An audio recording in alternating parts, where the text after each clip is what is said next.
Ya kembali ke tadi ke ilmu khitab. Kalau ini tidak dipelajari, maka orang Khawarij ini megang otoritas. Tidak bisa. Mereka enggak menguasai pintu surga maupun pintu neraka. Enggak bisa. Mereka dengan seenaknya, tobatnya orang yang pernah gini enggak diterima. Tidak bisa. Wilayah yang nerima tidak itu wilayahnya Allah Subhanahu wa Ta'ala. Sehingga kita tetap berpendapat sesuai eksplisit yang ada di Quran. Walillahi mulkus samawati wal ardi. Apa? Yaghfiru liman yasha wa yu'adzibu may yasha. Sehingga enggak boleh kita pegang otoritas agama, enggak boleh. Kita hanya bisa menjelaskan. Kalau pegang enggak boleh. Misalnya saya dengan sampean surganya dulu mana? Bisa saja dulu jenengan. Kok bisa Gus? Iya kan mungkin wah keren ngaji tawaduk mau. Mungkin saya dari bab tawaduk keren sampean. Di bawah saya di atas. Di bab tawaduk keren sampean. Sehingga kalau surga kok jalurnya tawaduk mesti dulu sampean. Karena sampean di bawah saya di atas. Tapi saya nanti protes sama Allah. Protesnya gini, posisi saya diperintah ya.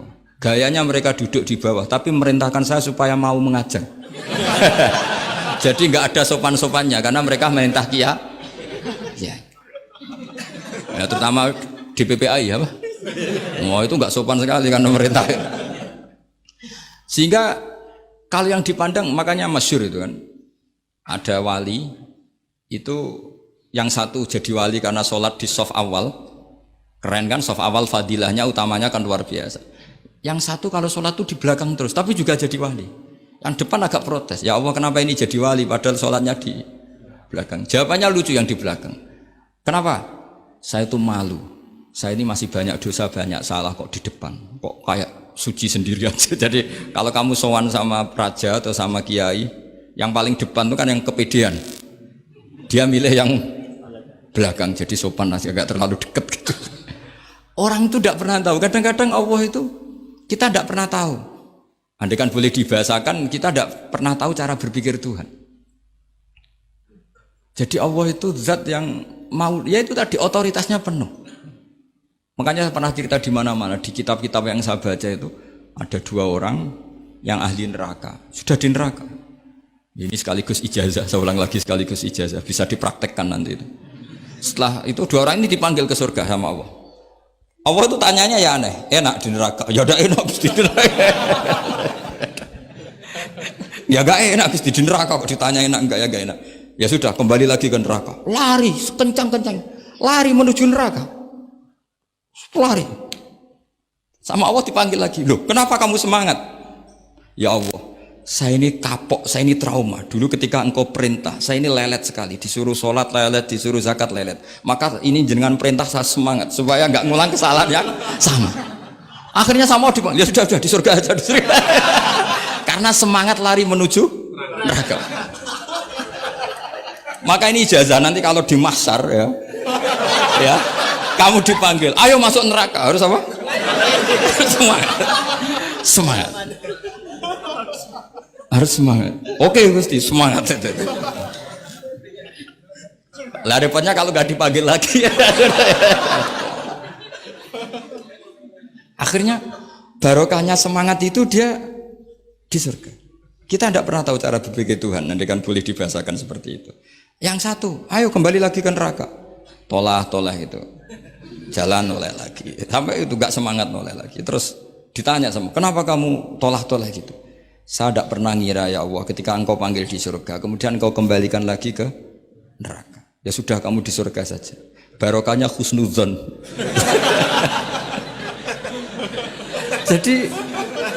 jadi Tuhan itu unik. Makanya dalam tradisi ulama itu ad-dinu ar-riwayah, agama itu riwayat.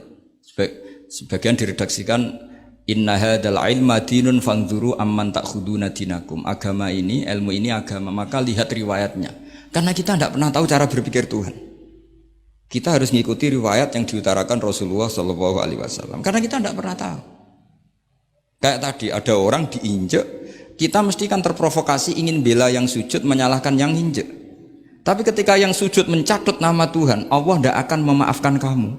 Itu Tuhan tersinggung karena sifatnya direduksi satu, diambil satu, disembunyikan satu.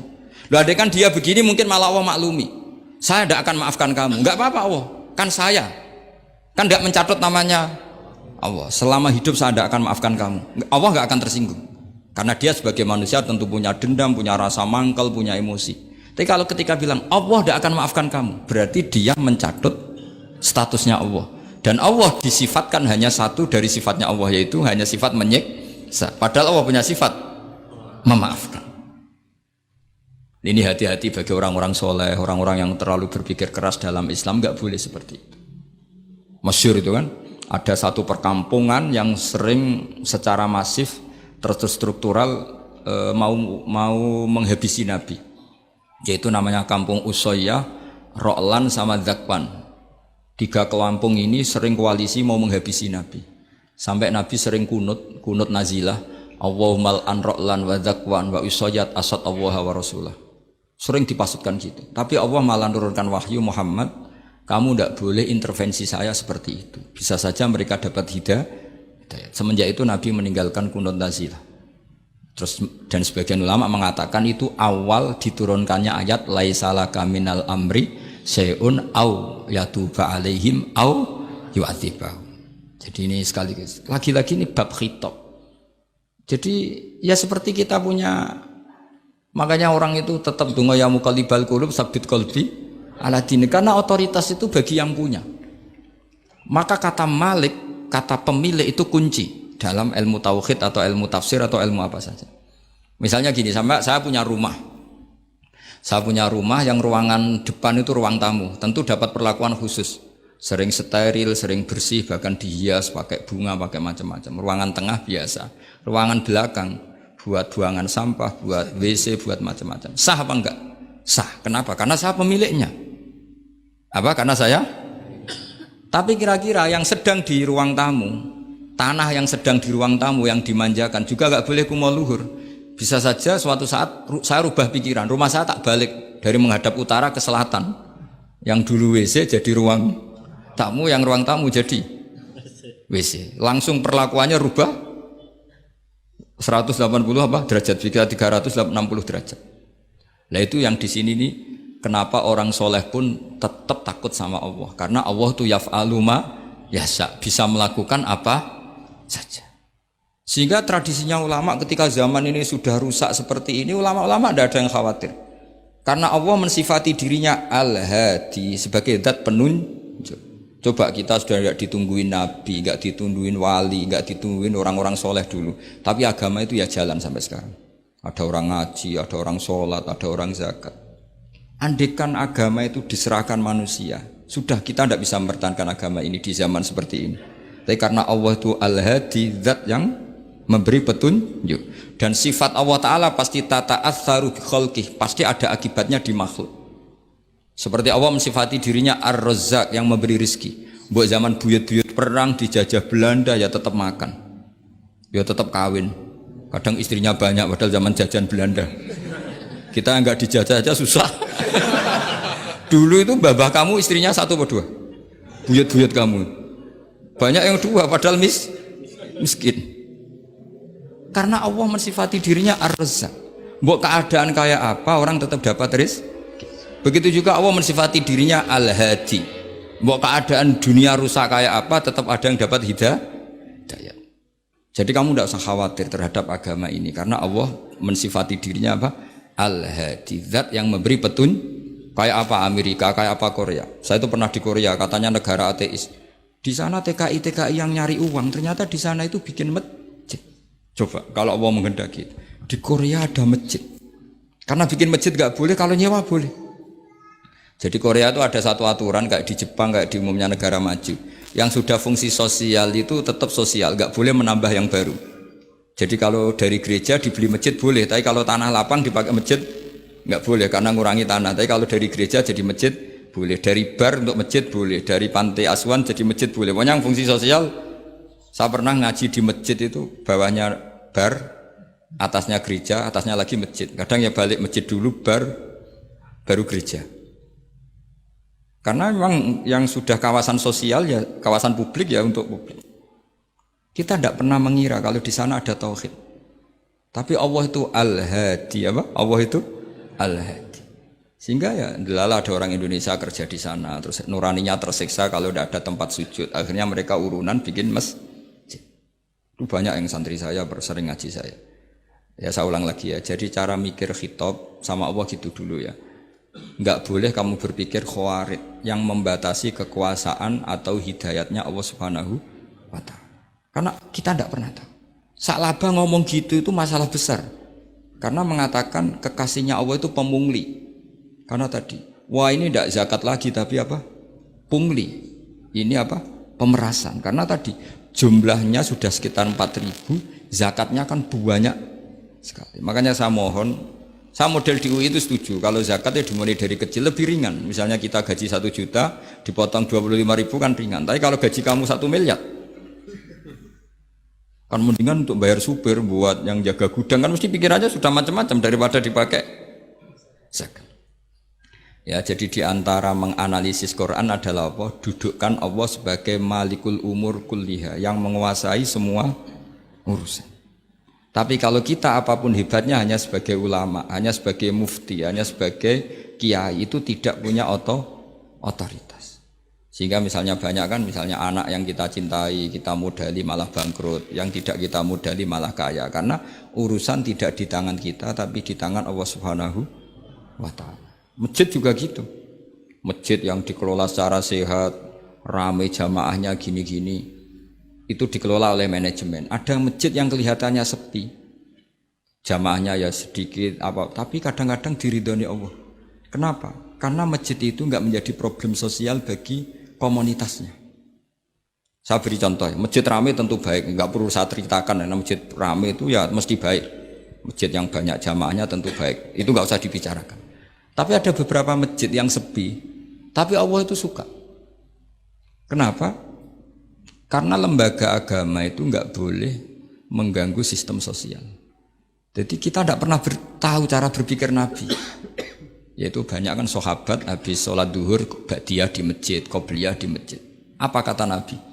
La taj'alu buyutakum kuburan, cung nak apik aja mbok entek-entekno ning masjid. Omam ya bagiai keapian. Rumah kamu jangan jadikan kuburan. Jadi sholat sunatnya di masjid, ba'diyahnya di masjid. Pulang-pulang tanya, "Mah, makannya di mana?" Terus marah-marah karena kurang disediakan makanan. Kan lucu kan? Di masjid qobliyah, ba'diyah, pulang-pulang tanya apa? Makanan. Tersinggung lagi kalau belum disediakan. Akhirnya apa? Anak-anak kita yang kecil kenangan melihat bapaknya itu apa? Bapak itu orang yang kalau dari masjid tanya makanan dan marah kalau tidak kesampaian. Coba kalau kamu datang dari masjid sholat, kenangan anak kamu apa? Bapak itu orang yang kalau datang dari pergi sholat. Sehingga kenangan anak-anak kita ini melihat kita sholat sujud di rumah. Jika Nabi membahasakan apa? Jangan jadikan rumah kamu sebagai kuburan, kasih jatah sholat.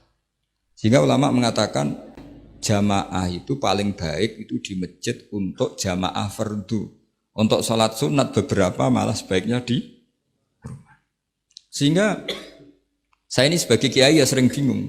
Bingungnya kadang ada orang terlalu overacting, ingin masjidnya ruame sehat. Yang satu enggak.